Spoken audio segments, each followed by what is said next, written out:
بہت سارے لوگ جو بڑی دوائیاں استعمال کرتے ہیں، بڑے اچھے اچھے ڈاکٹرز کے پاس جاتے ہیں، بڑے اچھے طبیبوں کے پاس جاتے ہیں اور پھر بھی وہ شفا یاب نہیں ہو پاتے، تو اس کی کون سی وجوہات ہیں، کن کی وجہ سے وہ صحت یاب نہیں ہو پاتے؟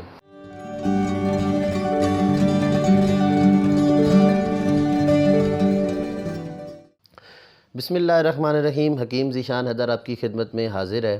آج ہم ایک ایسا موضوع لے کے آپ کی خدمت میں حاضر ہیں کہ بہت سارے لوگ جو بڑی دوائیاں استعمال کرتے ہیں، بڑے اچھے اچھے ڈاکٹرز کے پاس جاتے ہیں، بڑے اچھے طبیبوں کے پاس جاتے ہیں اور پھر بھی وہ شفا یاب نہیں ہو پاتے، تو اس کی کون سی وجوہات ہیں، کن کی وجہ سے وہ صحت یاب نہیں ہو پاتے؟ میں نے اپنی اس کچھ پریکٹس کے دوران کچھ جو مشاہدات کیے ہیں، ایک طرح کا مائنڈ سیٹ ہوتا ہے، اوپن مائنڈ سیٹ لوگ ہوتے ہیں، جو لوگ جو بیماری کو اپنے اعصاب پر سوار نہیں ہونے دیتے، اور ایک طرح دوسری طرح کے وہ لوگ ہوتے ہیں کہ جو لوگ کسی بھی چھوٹی یا بڑی بھی کسی بھی بیماری کو اپنے اعصاب پہ سوار کر لیتے ہیں اور اس کی وجہ سے وہ ہر وقت پریشان رہتے ہیں اور اپنی یوں سمجھ لیں کہ بیماری کو اٹھا کے اپنے سر پہ بٹھا لیتے ہیں۔ ایسے لوگوں میں نے دیکھا ہے کہ یہ لوگ جو ہیں بہت ساری ادویات اور اچھے ڈاکٹرز کے پاس جانے کے باوجود بھی شفا یاب نہیں ہو پاتے۔ تو ایسے مریضوں کے لیے سلوشن کے طور پہ، اس کے حل کے طور پہ ہم نے ایک ایکسرسائز یا ایک مشق سی مرتب کی ہے کہ بڑی سمپل سی اور بڑی آسان سی مشق ہے کہ بیماری جو بھی ہے وہ انسان کے سب سے پہلے دماغ و اعصاب کے اوپر اثر انداز ہوتی ہے، اور ایسے لوگ جن کی دماغ کے اوپر یا اعصاب کے اوپر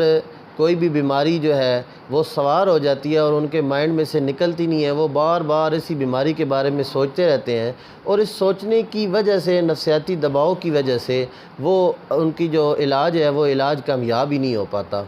تو ایسے لوگوں کے لیے ہم نے ایک چھوٹی سی ایکسرسائز مرتب کی ہے۔ میں نے سوچا کہ اپنے سامعین کو عوام الناس کی خدمت کی غرض سے میں نے ایک چھوٹی سی ایکسرسائز جو مرتب کی ہے، کہ اس میں بڑا آسان سا طریقہ ہے کہ ایک کاغذ قلم لیں اور لے کے آپ کے اعصاب پہ جو بھی بیماری کی جو بھی علامات ہیں، آپ ان علامات کو پیپر پہ لکھتے جائیں۔ کہ مثال پیش کر رہا ہوں کہ اگر کسی بھی شخص کو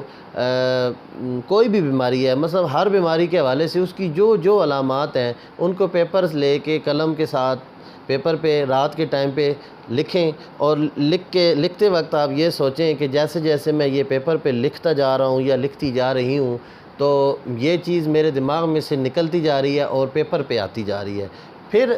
جب وہ لکھنے کے دوران وقفے سے آپ اس چیز کو، خیال کو دوبارہ دہراتے رہیں، اپنے اندر یہ بات دہراتے رہیں کہ میں جو لکھ رہی ہوں وہ میرے دماغ میں سے کٹ ہو کے پیپر پہ پیسٹ ہوتا جا رہا ہے۔ جس طرح کمپیوٹر میں ہم کسی بھی ڈرائیو میں سے دوسری ڈرائیو میں کسی بھی چیز کو منتقل کرنے کے لیے یا کٹ کرتے ہیں یا پیسٹ کرتے ہیں، یا کٹ کرتے ہیں یا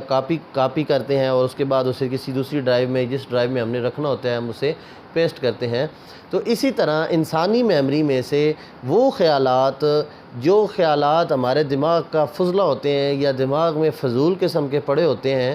بیماری کے حوالے سے یا علامات کی صورت میں، ہم انہیں پیپر پہ لکھتے ہیں، اور لکھنے کے بعد اس پیپر کے 8 ٹکڑے کرتے ہیں، اور ان 8 ٹکڑوں کو 1 بائی 1 ایک کر کے جلاتے ہیں، اور کہتے ہیں کہ جس طرح یہ کاغذ کا ٹکڑا جلتا جا رہا ہے، اسی طرح میرے دماغ میں سے یہ تمام فرسودہ خیالات جو ہیں یہ جلتے جا رہے ہیں، یا یہ جو بیماری کی علامات ہیں یہ ساری کی ساری جلتی جا رہی ہیں۔ تو یہ ایکسرسائز تقریباً 7 سے 8 دن اگر روزانہ آپ متواتر کرتے رہیں تو اس کا فائدہ آپ کو کیا ہوگا کہ آپ کے دماغ میں موجود جو بیماری کے خیالات ہیں وہ آپ کے خیالات جو ہیں دماغ میں سے ریموو ہونا شروع ہو جائیں گے، اور اس کے ساتھ ہی آپ کا دماغ بڑا ہلکا پھلکا اور آپ بڑے اپنے آپ کو فریش محسوس کریں گے۔ اور یہ بڑی مفید ایکسرسائز ہے۔ میں گزشتہ 10 سالوں سے اپنے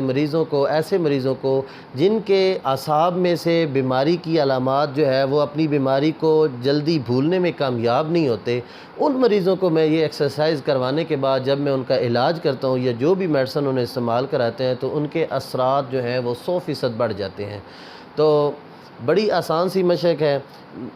اپنی ہماری طرف سے جو ہم نے یہ مشق آپ کی خدمت میں پیش کی، اسے قبول کیجئے گا اور اسے اپنی زندگی میں لاگو کر کے اس کی آزمائش بھی ضرور کیجئے گا، اور اپنا بہت سارا خیال رکھیے گا، اپنی دعاؤں میں ہمیں یاد رکھیے گا۔ حکیم ذیشان حیدر، والسلام۔